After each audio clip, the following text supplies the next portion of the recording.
welcome to episode 63 of the Youth Squad Legends series with Wrexham. I've got another highlights package for you.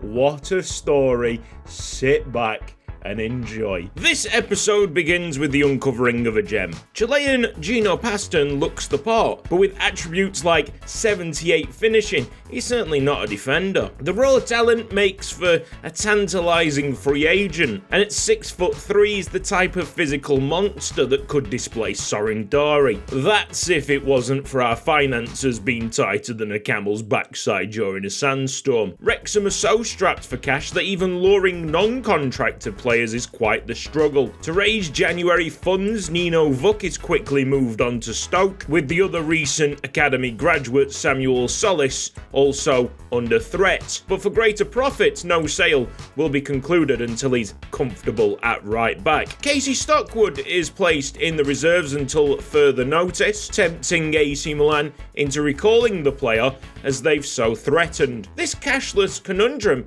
somehow works in our favour. Over the next 10 games, the stars begin to align on the Welsh project. If you think about it, all the chopping, changing and experimentation was bound to pay off eventually. But the story of how the Red Dragons finally got to that point is a wonderful tale that I'm delighted to recite. After their blip and form recovery in episode 62, the Wrexham boys were ready to put the hammer down and eat into Southampton's league lead. It's a familiar foe to kick us off. Leicester City were the victors of last season's playoff semi-final between the two sides, but don't seem like the same threat as of late. Asset stripped as a result of no promotion, this summer they said farewell to game breaker Anthony Rocca, eyed up for a Wrexham return but eventually signing on the dotted line for Lazio. The declining player quality sees the Foxes in free fall, 19th place with 4 losses in the last 5. However, the clash showcased in previous campaigns still lingers through. Midfielders Harry Winks and Kiernan Dewsbury-Hall are not ready to give up the ghost just yet. The duo's attempts to drag their team out of the doldrums are valiant, but lacking the finishing touch through a combination of toothless attacks and tremendous goalkeeping. Rejuvenated centre-back Gwynfor Owen has had a beaming smile in recent weeks. That's probably gone now, as he took this delivery square in the face, prompting a bizarre animation and an urgent trip to A&E. He should take a leaf out of the Danny Binns book, using his head by using his feet instead. Wrexham will be kicking themselves at squandering the opportunity of well-deserved revenge. The woodwork coming to Leicester's rescue on 2 separate occasions to keep the game deadlocked through 90 minutes. That anguish was put to good use in the following fixture. The mighty Fulham, who effortlessly flicked Wrexham away in their last meeting, were not finding the same fortune. Crunching tackles came in from the get-go.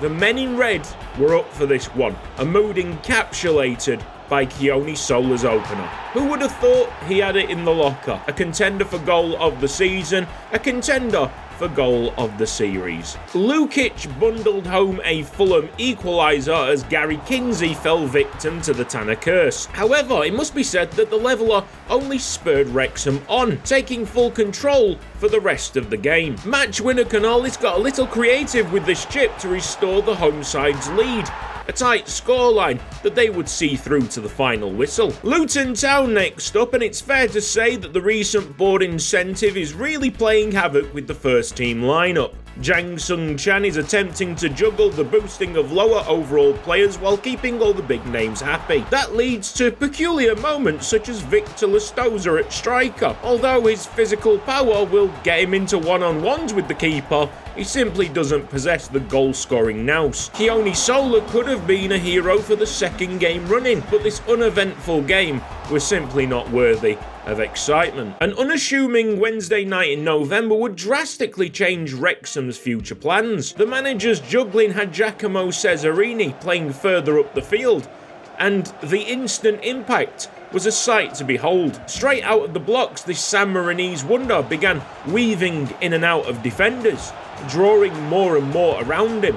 A stunning play landing at the feet of Ben Smacker, who finally began to feel some inclusion after being out in the cold for far too long. Tobias Tanner's bravery has never really been questioned, but positive early impressions of Gary Kinsey have fans believing the new style could easily save efforts that Tanner misses. To everyone's astonishment, the second half saw a much bolder strategy deployed by the visitors, pushing Cesarini even further forward to replace Kukrika. This instinctive call by Jang Sung Chan is why so many revere him in the football world. Nothing ventured, nothing gained.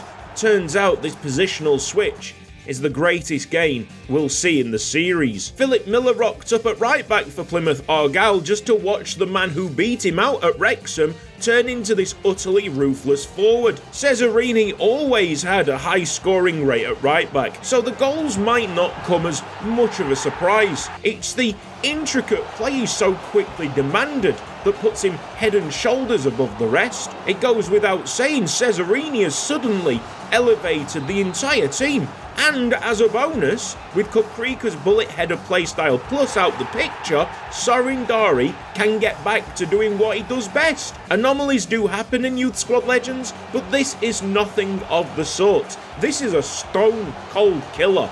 Giacomo was mislabelled as a very good defender, when in fact he was very good at everything. Frustratingly looked past all this time, unfazed by the heightened tensions of an all-Welsh matchup, as San Marino superstar answered any remaining doubts emphatically with a powerful show of strength, balance and precision. The only real problem of this newly found fame is that it's taking the gloss off other noteworthy performances. Gary Kinsey continues to shine in the net, and when he shows any signs of inexperience, that ever more seasoned defence is ready to bail him out. There's a growing sense of camaraderie in the backline that might not have been there for TT. All eyes were now on Bristol City. Could they halt this rapidly evolving fairy tale?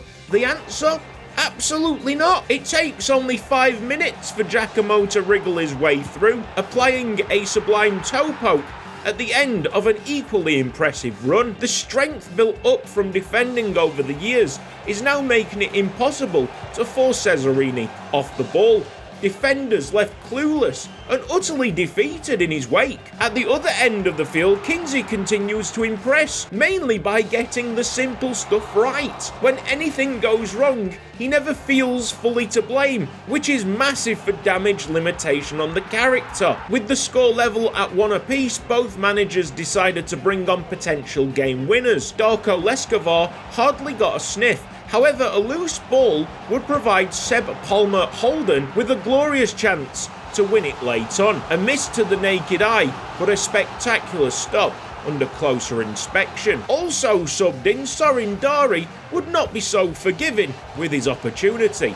Of course, massive compliments will be handed out to the acrobatic goal scorer, but it's worth mentioning the outrageous assist by Tomoharu Ioka that caught the majority of defenders off guard. Sadly for Charlton Athletic, the final part of this plot development landed on their doorstep. Call it nostalgia, call it delusion, call it gut feeling, but the decision to remove Alan Richards from the attack has never sat right. There was a belief that the Welshman had so much more still to offer if he had the teammates on his wavelength. Cesarini inadvertently provided this understanding, so it was time to right the wrongs of the past. Victor Lestosa earned a soft penalty early on, which he implored Richards to take. Captain-like qualities from the midfielder who knows just how much confidence one goal can give. That opener was the goal dust Alan needed. Not long after, he doubled his tally, the confidence now oozing out. Not to stop there, goal 3 was even better.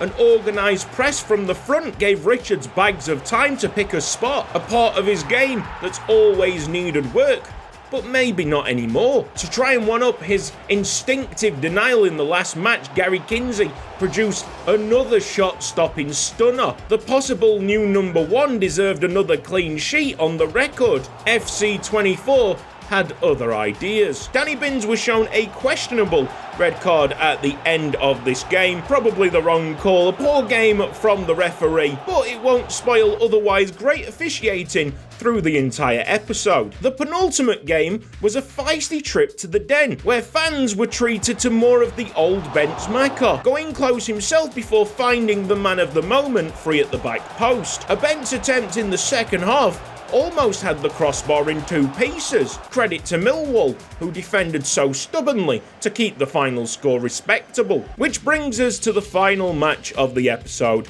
the final match of December, and the final match for Zvezdan Kukrika. As amazingly talented as the boy is, as soon as those attacking qualities were being replicated by one of Wrexham's own, the possibility of a permanent deal collapsed before his very eyes. Still, he has earned a warm place in the Wrexham hearts, proving that glory doesn't require two big lumps up top. He'll be sorely missed by Justin Bernard, who thrived on that fast-breaking style. He's a shadow of his former self, now that Wrexham play slower, more methodical football. AC Milan pulled the plug on Casey Stockwood's time at the club after this match. Anticipating this, Jang Sung Chan gave the English striker 30 minutes against West Brom to say his goodbyes. Alright, this has been Cutsy. Thank you ever so much for watching this episode of Youth Squad Legends. If you've enjoyed it, please give the video a like. If you're not subscribed around here yet, press the red box down below, hit the bell icon for mobile notifications. Big thanks to everybody on the right hand side here supporting me financially on Patreon. You guys are legends. If you've been watching this series episode in, episode out, I do appreciate you. Thank you ever so much for being here.